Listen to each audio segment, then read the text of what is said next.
ಒಳ ಮೀಸಲಾತಿ ಸಂಬಂಧಪಟ್ಟಂಗೆ ನೀತಿ ಸಂಹಿತೆ ಇದೆ ಅಂತ ಅಂದ್ಬಿಟ್ಟು ಏಪ್ರಿಲ್ 9 ಅದೇ ಒಂದು ನಾವು ಮುಖ್ಯಮಂತ್ರಿಗಳು ಚೀಫ್ ಸೆಕ್ರೆಟರಿ ಅವರು ಲೀಗಲ್ ಪೊಸಿಷನ್ ಏನಿದೆ ಅಂತೇಳಿ ಚೆಕ್ ಮಾಡಿಕೊಂಡ್ರು.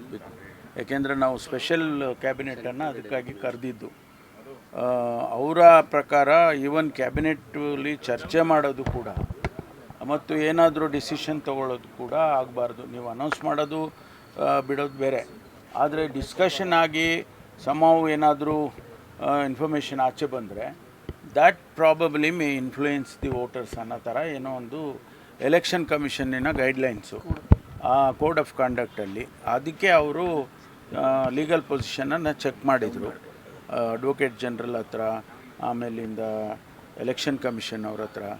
ಅದಕ್ಕೆ ಅವರು ಇಲ್ಲ ನೀವು ಮಾಡೋದು ಸರಿ ಇರೋದಿಲ್ಲ ಅಂತ ಹೇಳಿದ ಮೇಲೆ 9ನೇ ತಾರೀಕು ಆದಮೇಲೆ ಮಾಡೋಣ ಅಂತ ಹೇಳಿ. ಇಲ್ಲ, ಅದನ್ನು ಮಾಡೋಕ್ಕೆ ಬರೋದಿಲ್ಲ, ನೋಟಿಫಿಕೇಷನ್ ಮಾಡೋಕ್ಕೆ ಬರೋಲ್ಲ. 9ನೇ ತಾರೀಕು ನಂತರನೇ all notifications will be done ಅಂತ ಹೇಳಿ